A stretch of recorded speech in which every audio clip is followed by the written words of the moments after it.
ચોરી ઉપર से सीना ચોરી। આ વાત જો તમારે શીખવી હોય ને તો ભારતીય જનતા પાર્ટીના નેતાઓ પાસેથી ચોક્કસ રીતે શીખાય, કેમ કે પહેલા તો જૂઠું બોલવું અને જૂઠું જોડતી બોલવું એટલે લોકોને તમારી વાત સાચી લાગે।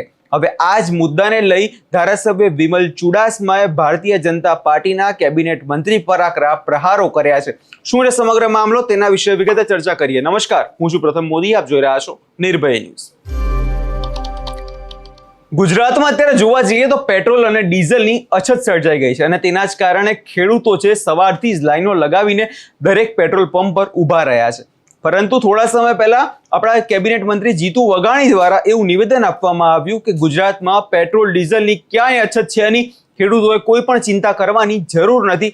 તો સાહેબ એકવાર નજર કરી લેજો, ગુજરાતનો કોઈ બી ખૂણો પકડી લેજો, ત્યાં અત્યારે ખેડૂતો પેટ્રોલ અને ડીઝલ માટે સવારથી લાઈનો લગાવીને બેઠા છે અને તમારી સરકાર હાથ પર હાથ રાખીને બેસી રહી છે। ખેડૂતોને સવારથી જ પેટ્રોલ નથી મળી રહ્યું અને કદાચ કોઈ વિસ્તારમાં પેટ્રોલ મળતું પણ હશે ને તો પણ 500,000થી વધારે પેટ્રોલ નથી આપવામાં આવી રહ્યું। તો આ તો કેવી વ્યવસ્થા છે? સૌ પહેલા તો આ ધારાસભ્ય વિમલ ચુડાસમાએ જે કેબિનેટ મંત્રી જે જીતુ વઘાણી પર આકરા પ્રહારો કર્યા છે, સૌ પહેલા એ સાંભળી લઈએ। મારું નામ વિમલ ચુડાસમા છે ને હું સોમનાથના ધારાસભ્ય તરીકે સેવા આપું છું। ત્યારે સમગ્ર ભારત દેશમાં પેટ્રોલ ડીઝલ અને ઈંધણની મોટા પાયે અસર સમગ્ર ભારતમાં છે। પેટ્રોલ પંપો અને ડીઝલ પેટ્રોલ પંપો ઉપર સંપૂર્ણ મોટી લાઈનો જોવા મળે છે। ખેડૂતો અને આમ જનતાને ડીઝલ કે પેટ્રોલ મળતું નથી। 100 રૂપિયાનું પણ પેટ્રોલ ભરી દેવામાં નથી આવતું, કારણ કે પેટ્રોલ પંપ વાળા પાસે પેટ્રોલ ને ડીઝલ નથી। ત્યારે આજે ખેતીનો સમય છે અને ખેડૂતો ખેતી કરવા માટે પોતે ટ્રેક્ટર માટે પણ ડીઝલ માટે લાઇનમાં ઊભી રહ્યા છે। ત્યારે ભારતીય જનતા પાર્ટી અને ગુજરાતના કેબિનેટ મંત્રી દ્વારા કહેવામાં આવ્યું કે પેટ્રોલ ડીઝલની ક્યાંય અછત નથી। ત્યારે એક વિસ્તારના ધારાસભ્ય તરીકે મેં ઓછામાં ઓછો તમામ પંપ ઉપર સર્વે કર્યું। ત્યારે ત્યાં પંપો ઉપર પેટ્રોલ કે ડીઝલ પૂછવામાં આવે છે તો તે કહે છે કે અહીં પેટ્રોલ કે ડીઝલ એમની પાસે નથી, પંપના માલિકો પાસે।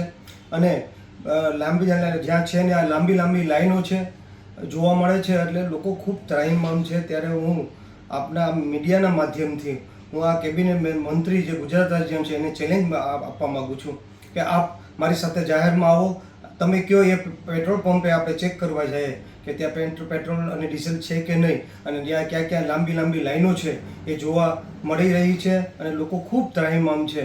ત્યારે આ મંત્રી દ્વારા આવું ખોટી રીતે લોકોને ભરમાવાનું નિવેદન દેવામાં આવ્યું છે। ત્યારે આ સમયે લોકોને મદદ કરવાના બદલે ભારતીય જનતા પાર્ટીના મંત્રી દ્વારા આવું નિવેદન દેવામાં આવ્યું છે। ત્યારે હું એને જાહેરમાં ચેલેન્જ આપું છું। અને એ સિવાય પણ મેં આ પેટ્રોલ પંપ જ્યારે હું જતો હતો પેટ્રોલ પંપે ચેક કરવા માટે, ત્યારે મેં જોયું કે અમારા વિસ્તારમાં પ્રથમ જ્યોતિર્લિંગ આવેલી છે, સોમનાથ દાદાનું સાનિધ્ય આવ્યું છે।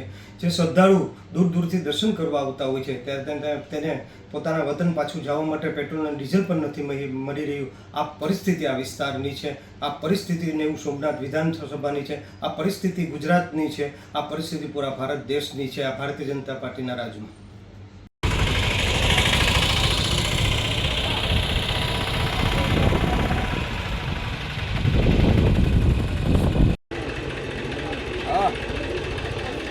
હા રાહુલભાઈ,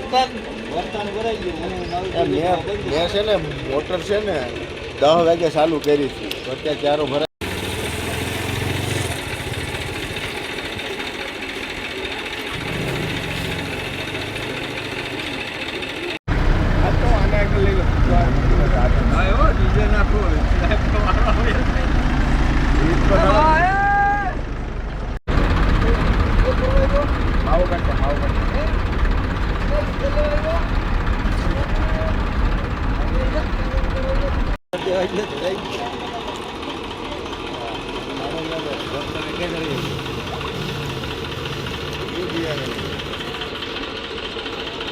એટલે જે રીતે સોમનાથના ધારાસભ્ય વિમલ ચુડાસમાએ પ્રહારો કર્યા છે, જેમાં પેટ્રોલ ડીઝલની અછતને કારણે ખેડૂતો, સામાન્ય જનતાને સોમનાથ દાદાના દર્શન કરતા આવતા શ્રદ્ધાળુઓ કલાકો સુધી લાઈનમાં ઉભા રહીને ત્રાહિમામ પોકારી ઉઠ્યા છે।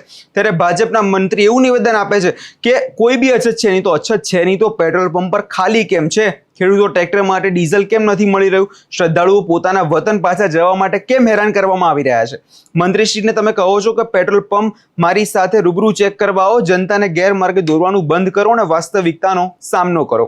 એટલે જે પ્રકારે અત્યારે વિમલ ચુડાસમાએ વાત કરી છે ખૂબ જ યોગ્ય છે, કેમ કે જે પ્રકારે અત્યારે વ્યવસ્થા કરવામાં આવી રહી છે, લોકો લાઈનો લગાવીને ઊભા રહ્યા છે અને મંત્રીઓ એવા નિવેદન આપે છે કે ગુજરાતમાં પેટ્રોલ ડીઝલની ક્યાંય પણ અછત છે નહીં, તો આ પરિસ્થિતિનું નિર્માણ કેમ પામી રહ્યું છે?